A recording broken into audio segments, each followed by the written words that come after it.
Hello everyone, welcome back to my channel. मैं श्रिया और आज मैं आप लोगों को बताने वाली हूँ मेरी इंग्लिश की स्ट्रैटेजी। जैसे कि आप लोगों ने थंबनेल में देखा, मैंने 6 प्रीलिम्स निकाला है 2022 में। IBPS PO clerk, RRB PO और क्लर्क, SBI क्लर्क और IBPS SO।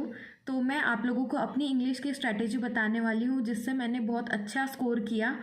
और इंग्लिश अगर आप अच्छा आपके पकड़ में आ जाता है ये सब्जेक्ट, तो ये बहुत स्कोरिंग है और आपको एक एज देता है बहुत स्टूडेंट्स से। ये आपको बहुत अच्छा स्कोर करने में हेल्प करेगा। इससे आप अपनी स्कोर इंक्रीज़ कर सकते हो ओवरऑल।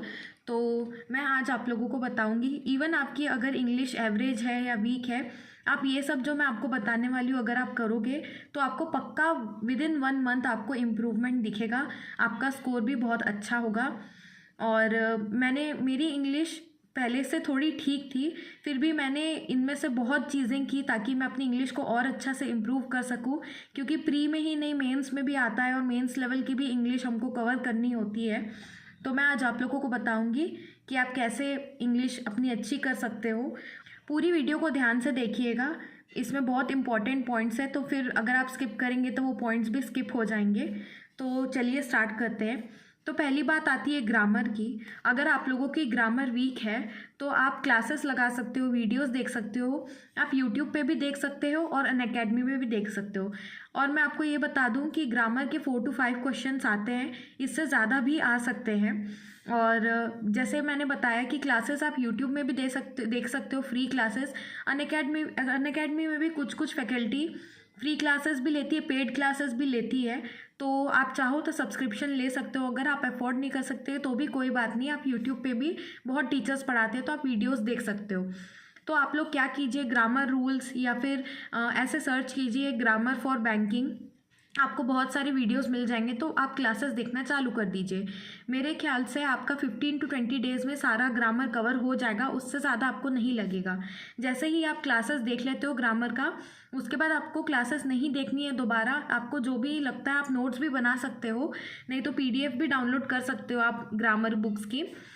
उसके बाद जैसे आपका क्लासेस ख़त्म हुए तो आप ये वाली बुक, अगर आपको क्लासेस नहीं देखनी है या आपने क्लासेस देखना आपका ओवर हो चुका है, उसके बाद आपको रीड करने के लिए ये बुक, आप बुक भी खरीद सकते हो या तो PDF टेलीग्राम चैनल्स में मिल जाती है, आप उस बुक से पढ़ सकते हो। उसके बाद जैसे ही आपका बुक का भी पढ़ाई हो गया, उसके बाद आपको प्रैक्टिस करने हैं क्वेश्चंस। आप कहाँ से कर सकते हो, मॉक टेस्ट देते हो जब आप, उसमें से आपको बहुत क्वेश्चंस मिल जाएंगे। आप इंग्लिश के सेक्शनल टेस्ट लगा सकते हो और कुछ कुछ वेबसाइट्स जैसे गाइडली वगैरह वो टॉपिक टेस्ट भी देते हैं, मतलब जैसे प्रोनाउन, नाउन, ऐसे टॉपिक टेस्ट भी देते हैं, तो आप वहाँ से भी टेस्ट दे सकते हो। तो इससे भी आपकी बहुत इम्प्रूवमेंट होगी। फिर उसके बाद आता है वोकैबलरी। कई लोग जो है वोकैबलरी के लिए सोचते हैं कि हम दिन में 40 50 वर्ड्स लर्न कर लेंगे तो हमारी वोकैबलरी अच्छी हो जाएगी। बिल्कुल भी वैसी हरकतें नहीं करनी है। आप लोगों को क्या करना है, वोकैबलरी के लिए सबसे पहला जो रूल है वो है आपको न्यूज़पेपर पढ़ना है। अगर आप न्यूज़पेपर नहीं पढ़ सकते तो आप एडिटोरियल पढ़िए।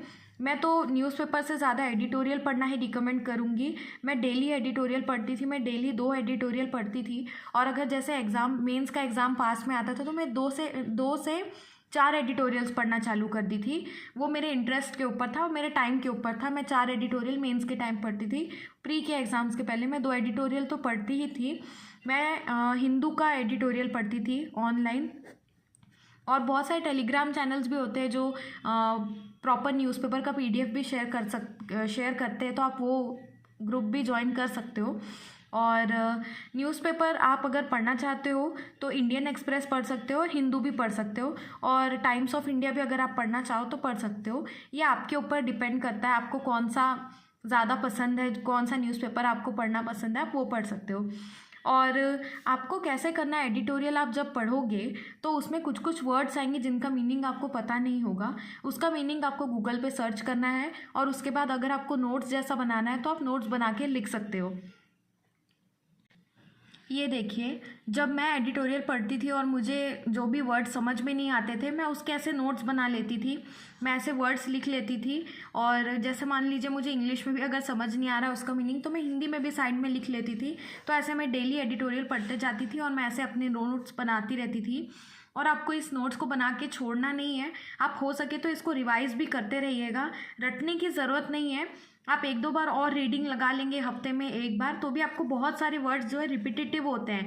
मतलब जैसे आज आपने एक एडिटोरियल पढ़ा और उसमें आपको पेरिश्ड वर्ड मिला, तो हो सकता है कि ये 2-3 एडिटोरियल्स बाद और जब आप पढ़ोगे तो सेम वर्ड फिर से आएगा, तब आपको खुद ही याद आएगा कि उसका मीनिंग ये है। तो आप एडिटोरियल पढ़िए और ये वर्ड्स अगर आपको लिखना है तो आप लिख सकते हो। और अगर आप लोगों को एडिटोरियल पढ़ने में दिक्कत होती है तो आप एडिटोरियल की वीडियोस भी देख सकते हो। यूट्यूब पे मैंने भी शुरू में 3-4 क्लासेस देखी थी निमिषा मैम की, एडिटोरियल एनालिसिस करके उनकी फ्री क्लास होती है, तो आप वहाँ से भी सीख सकते हो कि आपको एडिटोरियल कैसे पढ़ना चाहिए, कैसे रीड करना चाहिए। वो पूरा बहुत अच्छे से समझाती है।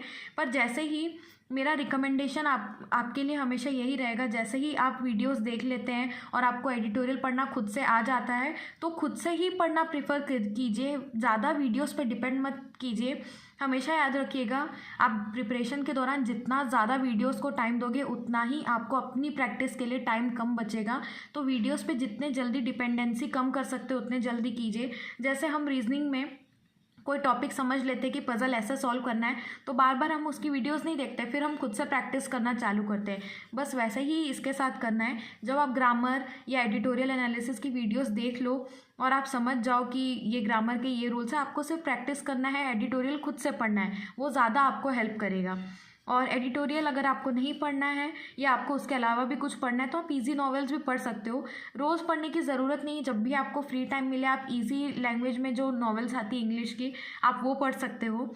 और वीडियोस के लिए मैं ये बोलूँगी, एडिटोरियल के लिए मैंने जैसे बताया, एक निमिषा मैम का एडिटोरियल एनालिसिस करके आता है, और मेरे ख्याल से विशाल सर भी हैं एक जो पढ़ाते हैं। तो आपको जो टीचर से अच्छा लगे आप उनसे पढ़िए। उसके बाद क्लासेस आप क्या क्या देख सकते हो। क्लासेस के लिए मैंने बहुत लोगों से सुना है, मैं पर्सनली एक ही क्लास लगाई थी। मेरी इंग्लिश में उतनी ज़्यादा प्रॉब्लम थी नहीं, तो मैंने ज़्यादा क्लासेस लगाई नहीं, पर बहुत लोग हैं जो मेरे फ्रेंड्स जिनको बहुत इससे फ़ायदा हुआ है, तो मैं आप लोगों को भी यही रिकमेंड करूँगी। निमिषा मैम की परफेक्शन क्लास है, ये अनअकैडमी में होती है और शायद फ्री नहीं है, ये पेड है। उनकी फ्री क्लासेस भी होती है, आप एक बार चेक करेंगे तो आपको पता चलेगा। इसको आप अगर देखते हैं, अगर आपकी इंग्लिश बहुत वीक है, ये क्लास आपको डेली लगानी है, इससे बहुत लोगों को फ़ायदा हुआ है। आप टाइम निकालिए दिन में 1-2 घंटा और ये क्लास आप रोज़ लगाइए, इससे बहुत लोगों को एडवांटेज मिला, इससे बहुत लोगों की इंग्लिश वो ठीक हुई है।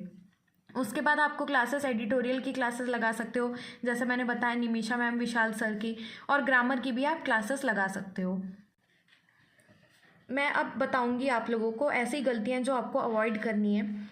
दिन में आप 40-50 वर्ड्स लेके बैठे हुए हो और उसी को मैं लर्न करूँगा या करूँगी तो फिर मेरी वोकैबुलरी अच्छी हो जाएगी, ये सोच के आप वर्ड्स रटते बैठोगे, ये चीज़ आपको बिल्कुल भी नहीं करनी है।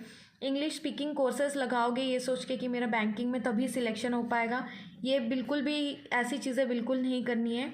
Depending too much on classes, अब भी मैंने बताया जैसे ही आपको लगता है कि मैं एडिटोरियल पढ़ना सीख गई हूँ या सीख गया हूँ, आपको फिर उसकी क्लासेस बंद करके खुद ही एडिटोरियल पढ़नी है। रोज़ 2 एडिटोरियल पढ़िए, मेरी बात मानिए, सही में आपको बहुत फ़ायदा होगा एकदम। मैंने देखा है कई लोगों को रोज़ इंग्लिश की एडिटोरियल पे ही 2-2 घंटे की क्लास लगा के अपना टाइम वेस्ट करते हैं। आप जितना ज़्यादा इस सब्जेक्ट को टाइम दोगे उतना ही आपको क्वांट और रीजनिंग के लिए टाइम कम पड़ेगा और जीए के लिए भी। तो आप ये गलती बिल्कुल भी मत करिए। क्लासेस जितने जल्दी हो सके 1 मंथ के अंदर अंदर ख़त्म कीजिए, भले वो ग्रामर की हो या फिर एडिटोरियल की हो, अपने से करिए। हाँ, ये जो परफेक्शन क्लास मैंने आपको पहले बताया था वो आप करिए, वो रेगुलर करिए अगर आपकी इंग्लिश बहुत वीक है तो। उसके बाद आप टेस्ट क्या क्या लगा सकते हैं, सेक्शनल टेस्ट लगा सकते हैं इंग्लिश की, इससे भी बहुत फ़ायदा होगा। मेमोरी बेस्ड मॉक टेस्ट दे सकते हो आप, और जो नॉर्मल मॉक टेस्ट देते हैं आप वो। और एक बात याद रखिए, जब भी आप मॉक टेस्ट देते हो और या फिर सेक्शनल टेस्ट देते हो तो जो जो क्वेश्चंस आपके गलत होते हैं, जैसे मान लीजिए एक वोकैबुलरी का क्वेश्चन है, किसी का मीनिंग पूछा हुआ है, तो उसमें जो आते हैं options A B C D करके, उसमें सभी का मीनिंग आप पढ़िए तो आपको पता चलेगा कि मेरे आंसर के अलावा भी जो ऑप्शंस हैं उनका मीनिंग क्या है, तो आपकी वोकैबुलरी और एनहांस होगी उससे।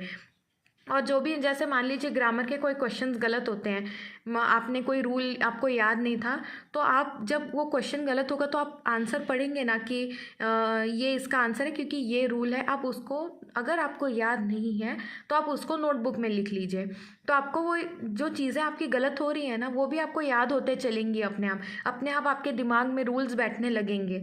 तो आपका इंग्लिश ऐसे धीरे धीरे बहुत अच्छा होता जाएगा। देखिए, एक हफ्ते में अगर आप सोचोगे कि एक हफ्ते में ही मेरी इंग्लिश अच्छी हो जाएगी, तो ऐसा नहीं है। आपको बहुत पेशेंस चाहिए इसके लिए।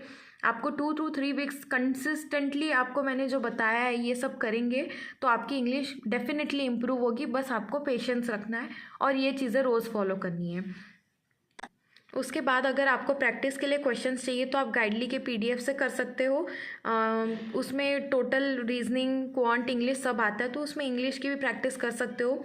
उनकी पीडीएफ्स अच्छी होती है, मैं इसके लिए सेपरेट वीडियो बनाऊंगी। और अगर आपको गाइडली का पीडीएफ नहीं खरीदना तो भी कोई इशू नहीं है, ये बिल्कुल भी स्पॉन्सर्ड वीडियो नहीं है। मैं बस आप लोगों को सजेशन के लिए ही बता रही हूँ ये चीज़ें। उसके बाद आप मेमोरी बेस्ड क्वेश्चन पेपर का पीडीएफ ज़रूर सॉल्व कीजिए, उससे आपको इंग्लिश के लेवल का अंदाज़ा होगा। तो ये था इंग्लिश का स्ट्रैटेजी वीडियो। अगले वीडियो में मैं आपको क्वांट और रीजनिंग की स्ट्रैटेजी बताऊंगी। उसके बाद मैं मेंस के लिए भी बताऊंगी कि आप लोगों को कैसे पढ़ना है। तब तक आप ये सब फॉलो कीजिए। आई होप आप लोग सब सिलेक्ट हो जाएंगे इस साल। All the best to everyone and bye.